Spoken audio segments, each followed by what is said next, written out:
არა მესმის რომ არის კერძო დავა და არის სამართლებრივი პრობლემაც მაგრამ ასეთ პირობებში ადამიანის ცხოვრება უჯრედში ჯანმრთელობის სიძველეების შესაძლებლობა არის არასდროს გარემო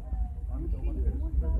რაღაც რადიკალური ნაბიჯები და გადაწყვეტილება რომ ეს მდგომარეობა შეჭერდეს შესაძლებელია რა მესმის რომ ის არის უყოფილო და უარყოფ სამსახურებაზე მაგრამ რაღაც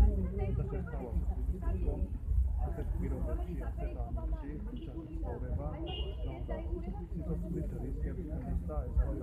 შესაძლებელია სამწუხაროდ გადაიდოს ადამიანს. ამიტომაც მიმართავს ტელევიზორს, რომ რაიმე კონკრეტული შეფერდინანდის მიკროს, ლევიცი რომ თავაზება, ქირის გაყვანაზე, მაგრამ ოჯახი არ არის თანახმა, მაგრამ რაღაც შესაძლებლობა უნდა